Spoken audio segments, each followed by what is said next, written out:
여러분 안녕하십니까? 오늘 또 참으로 좋은 날입니다. 주의 평강이 넘치시기를 바랍니다. 저는 오늘 고린도후서 6장 1절로 2절의 말씀을 가지고 하나님의 은혜를 바라 누리려면 하는 제목으로 여러분과 함께 은혜를 나누고자 합니다. 인류의 고대사를 살펴볼 때 인류의 고대 문명들은 모두 다 큰 강을 끼고서 일어났고 꽃을 피워갔던 사실을 알 수 있습니다. 이처럼 수자원은 예로부터 인류를 복되게 하는 젖줄이 되어왔던 것입니다. 그렇기 때문에 사람들은 인류의 오랜 역사를 통해서 끊임없이 물을 찾아 이동했고 물 때문에 전쟁도 불사기까지 했던 것입니다. 그런데 아무리 비가 많이 내리고 하천이 잘 발달되어 있다 해도 댐이나 보를 막아 그것을 제대로 관리하지 못한다면 엄청난 분량의 수자원은 결국 바다로 흘러들어가지 않으면 모두 땅속으로 스며들고 말 것입니다. 그러므로 동양에서는 치산치수를 잘하는 왕을 일컬어 성군이라고 불러온 것입니다.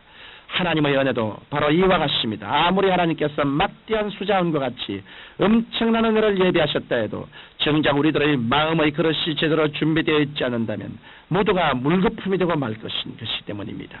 이것은 비가 아무리 억수같이 쏟아진다 해도 항아리의 뚜껑을 달아놓는다면 한 방울의 비도 받을 수 없는 것과 같습니다. 그러므로 오늘날 수많은 그리스도인들이 육신의 고통과 생활의 어려움을 당하고 있는 것은 하나님의 은혜가 부족해서가 아니라 그것을 받아서 간수할 수 있는 마음의 그릇이 준비되어 있지 않기 때문인 것입니다. 하나님 편에 문제가 있는 것이 아니라 바로 인간 편에 문제가 있는 것입니다. 하나님의 말씀인 성경은 지금 이 순간에도 보라 지금은 은혜 받을 만한 때요 보라 지금은 구원의 날이다라고 말씀하고 있습니다.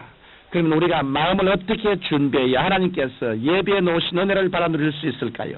첫째로 우리는 하나님께서 우주의 절대 주권자이심을 확고하게 믿어야 합니다. 우리 천년 자원을 잘 활용하려면 그 자원으로부터 우리가 얻을 수 있는 유익이 무엇인가를 분명히 알아야 합니다.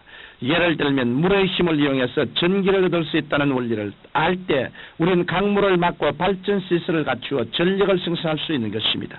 이와 같이 우리가 하나님의 은혜를 받아 누리려면 우리에게 은혜를 주시고자 하시는 하나님은 과연 어떤 분이신가 하는 것을 분명히 알아야 합니다. 그렇다면 우리 하나님은 과연 어떤 분이실까요?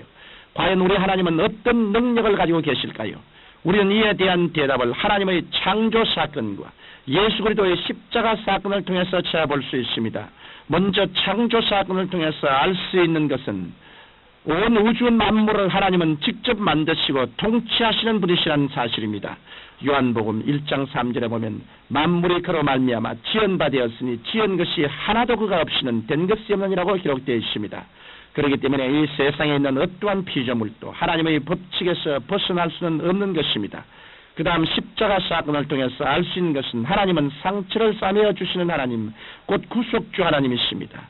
아담이 하나님께서 금하신 선악을 알게 하는 나무의 실과를 따먹은 이후로 모든 인류가 창조의 질서에서 벗어나 사탄의 권세 밑에서 종노를 하고 있을 때 하나님께서는 당신의 독생자 예수 그리스도를 이 땅에 보내셔서 인류의 모든 죄를 십자가 위에서 다 청산하신 것입니다. 이와 같이 우리 하나님께서는 창조주 하나님인 동시에 구속주 하나님이십니다. 그렇기 때문에 우리 하나님께서는 온 우주를 통치하시는 절대 주권자가 되는 것입니다.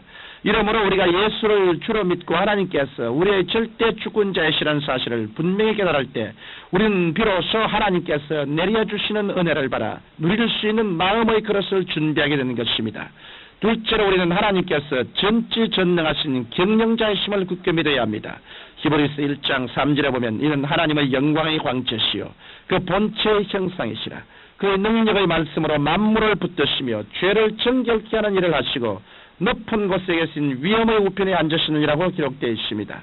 이와 같이 하나님께서 온 우주의 절대 주권자이신 동시에 만물을 붙들고 계시고 구원해 주시는 경영자이시기도 합니다. 그러므로 우리가 모든 짐을 우리 하나님께 맡기면 하나님께서는 그것을 맡아서 주관해 주시는 것입니다. 오늘날 수많은 그리스도인들이 기도할 때는 인생의 수고와 무거운 짐을 하나님께 맡긴다고 하면서도 기도가 끝난 다음에는 그 맡긴 것을 다시 찾아가기 때문에 하나님께로부터 응답을 받지 못하고 있습니다. 그러므로 우리의 문제를 온전히 해결받으려면 전능하신 관리자이신 하나님께 모든 짐을 의심 없이 맡겨야 하는 것입니다. 우리 하나님께서는 천지 만물을 창조하신 후 아무 일도 하지 않고 쉬고 계시는 분이 아니십니다. 시편 121편 4절에서 6절에 보면 이스라엘을 지키시는 자는 졸지도 아니하시고 주무시도 아니하시니로다. 여호와는 너를 지키시는 자라. 여호와께서 내 우편에서 내 그늘이 되시나니 낮의 해가 너를 상치 아니하며 밤의 달도 너를 해치 아니하려더라고 기록되어 있습니다. 그러므로 우리 그리스도인들은 생활의 어려움이 닥쳐오고 환경의 먹구름이 밀려올 때 낙심하지 말아야 합니다. 문제가 생겼을 때 하나님을 원망하거나 낙심하지 말고 하나님께서 책임지고 경영해 주실 것을 믿고 모든 어려움을 하나님께 맡길 때 하나님께서는 우리에게 크신 은혜를 베풀어서 우리의 영혼을 지켜주실 뿐 아니라 우리의 인생길까지도 바르게 인도해 주시는 것입니다. 셋째로 하나님의 은혜를 받아 누리는 성도가 되려면 범사에 감사해야 합니다. 시편 50편 23절에 보면 감사로 제사를 드린 자가 나를 영화롭게 하나니 그 경외를 옳게 하는 자에게 내가 하나님의 구원을 보리라고 기록되어 있습니다. 이와 같이 감사는 하나님을 가장 기쁘시게 하는 계사인 것입니다. 그런데 혹시 여러분 중에는 좋은 일이야 감사할 수 있겠지만 좋지 않은 일을 보고 어떻게 감사할 수 있겠는가 만문하는 사람이 계실지 모르겠습니다. 그러나 눈앞에 보이는 현실만을 놓고서 인간의 척도로 좋다 나쁘다를 결정할 수는 없는 것입니다. 그러므로 당장 좋지 않은 일이 일어났다고 해서 하나님께 불평해서는 안 되는 것입니다. 그리스도인들은 좋은 일은 좋아서 감사하고 좋지 않은 일은 하나님께서 합력하여 선을 이루어 주실 것을 믿고 감사해야 하는 것입니다. 우리는 바울의 생활을 통해서 이와 같은 감사의 생활의 본보기를 볼 수 있습니다. 성경에서 바울처럼 옥에 많이 갇히고 매맞고 핍박받은 사람도 없을 것입니다. 바울 사도는 그 고통당하는 순간에 감사가 나오기보다는 원망이 나오기 쉬웠을 것입니다. 왜냐하면 다른 일도 아니고 하나님의 일을 했는데 왜 이와 같은 일이 생겼을까 하고 고민에 빠질 수 있을 것입니다. 그러나 바울은 극한 고통 가운데 빠졌을 때 하나님께 불평하는 대신 감사해야 한다는 사실을 잘 알고 있었습니다. 그렇기 때문에 바울은 절망의 장소인 감옥을 하나님의 말씀을 기록하는 소망의 장소로 바꾸어 놓았고 그 결과로 오늘날까지도 소망이 이런 사람들에게 한없는 용기와 믿음을 주는 위대한 사도가 되었던 것입니다. 청취자 여러분, 우리 하나님은 절대 주권자이시며 전지전능한 관리자이십니다. 그러므로 우리의 마음 문을 열기만 하면 하나님께서는 한없는 은혜와 축복을 내려주시는 것입니다. 여러분은 진정으로 하나님의 은혜를 받아 누리시기를 원하십니까? 그러시다면 지금 이 시간에 우리의 삶의 무한한 자원 되시는 하나님을 여러분의 마음 중심에 모셔드리십시오. 그리하면 여러분은 젖과 꿀이라는 축복의 생활 가운데 들어갈 수 있게 될 것입니다.